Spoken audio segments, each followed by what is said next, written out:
So a couple days ago I saw the Glass trailer, and oh man, I am freaking excited. Thinking about it, and you know, just how epic the movie hopefully will be, it got me thinking a lot about M. Night Shyamalan, and I thought that he as a director kind of deserved his own video, because I really like M. Night Shyamalan, and I'm happy to see that he seems to be coming out of a little dip that he had. It started with The Visit, which even though it was a handheld movie, like home video movie, which was a genre that was kind of being done to the death at the time, he brought sort of a freshness to it, and like his film was crafted with a lot of suspense and care, and it had actually a pretty decent like Shyamalan-esque twist.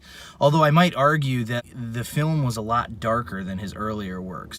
I mean, apart from the fact that it had an F word in it, because even like The Happening and shit, which was rated R, didn't have any F words. He just usually didn't do that in his movies. But like towards the end of that movie, it got like really dark, like pushing an R rating, and I was like, wow, whoa, hey, you know, it actually kind of shocked me, but it was still really good, and it was still like early Shyamalan-esque like directing, that the characters were good, it had some decent humor in it, you know, but like overall the story was just really unnerving and creepy. So then he does Split, which I'm just gonna warn everybody now, odds are I'm gonna, you know, enter some spoiler territory here, because this video is really for Shyamalan fans, like, you know, for those of you who already know what his twist endings are, so you've been warned.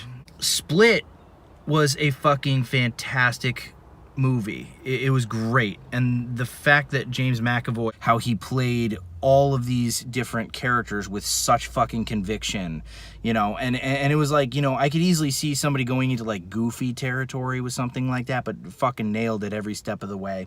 And you know, the huge twist with that movie is, oh fuck, this is a very, very, very belated sequel to Unbreakable, which I am fucking happy about, because I understand that Unbreakable has like a cult following now, but like it actually bombed when it first came out, and I always thought that it was worthy of better recognition than that. It was a very, actually, as far as like origin of a superhero movies go, I would say that Unbreakable is like absolute top of the list. Like it's the fucking standard for like an origin of a superhero film. It's so real. It feels so real. You don't even know that you're watching a superhero movie, you know, until when it slaps you in the face. And then of course there's the great twist ending where he meets his arch nemesis, and it's like you're looking at these things and you're like, Mr. Glass, like that's a perfect fucking like villain name from a comic book, and you never even like think, like it never dawns on you until the end of the movie, and it's like, holy shit, you have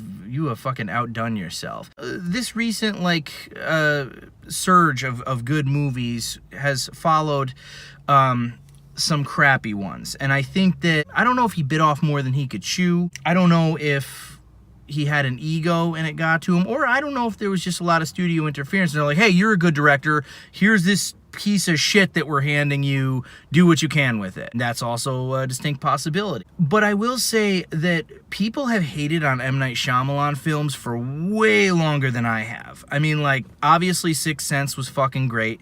All right, started that beautiful twist ending. Unbreakable was just as good, maybe better than The Sixth Sense. I don't know. I mean, it's apples and oranges because they're different genres, but at any rate, you got a great movie followed by a great movie, all right? Then you got Signs. A lot of people bitched about the ending to that. They're like, oh, water, you know, isn't that fucking convenient? And people were reading too much into it. They were saying, like, why would aliens go to a planet predominantly, you know, dominated by water if the water was what killed them, kind of a thing? And I mean, it's an okay argument, but again, I think you're missing the point of the fucking film. And that was when I realized, like, what a great actor Joaquin Phoenix was, because just the year before, or no, I'm sorry, 2 years earlier, I had seen him in Gladiator, and he plays just like such a despicable piece of shit that he couldn't die slowly enough. He was such a piece of shit. And then in Signs, he plays like just a totally likable character. You know, Mel Gibson plays a really sympathetic character, and the dialogue is great. The family dynamic is great. The whole theme of the movie, which is everything happens for a reason. That's what the movie was trying to say.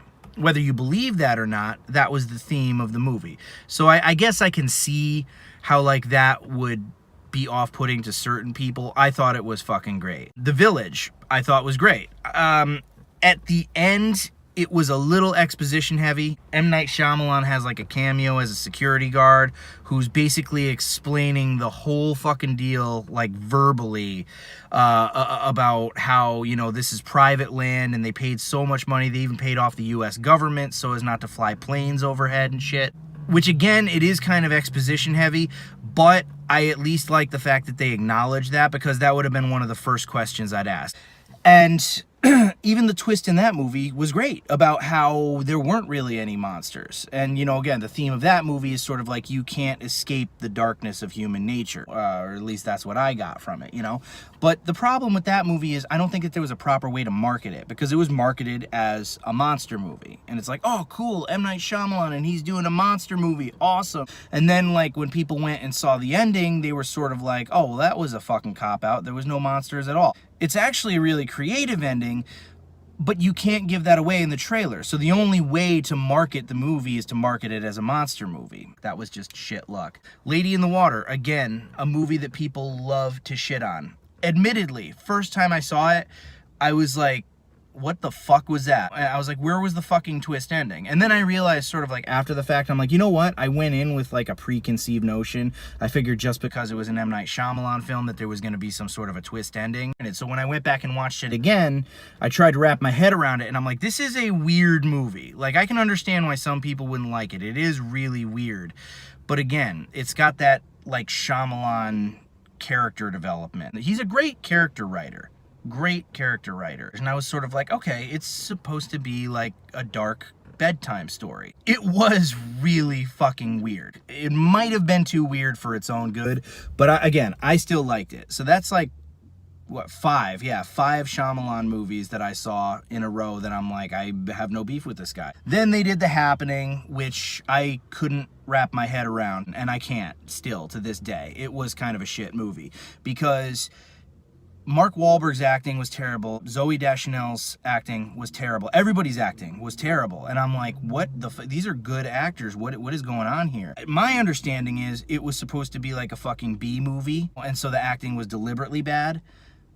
But there were also some like very genuinely unnerving scenes in the movie, and conceptually it was actually kind of a creepy idea. If he wanted to do a crappy B-style movie, he should have had like a really absurdist plot, you know, like robot lizards from outer space, some ridiculous like 1950s or like Hammer horror film like kind of a fucking deal. He should have done that. He shouldn't have taken a concept that was actually pretty creepy. And I mean, some scenes in that movie are creepy, when the people are like jumping off the rooftop and just hitting the pavement, when the dude, you know, climbs under the lawnmower, when the guy's getting his arms ripped off by the lions and he seems not to even give a shit. There was potential for like a really good scary movie there, and the fact that he tried to make it like a B movie, it was just two conflicting themes, man. It was sort of like how I feel about Kick-Ass, where it was like, it was comical, but it was also dark, and not in a way that meshed well with one another.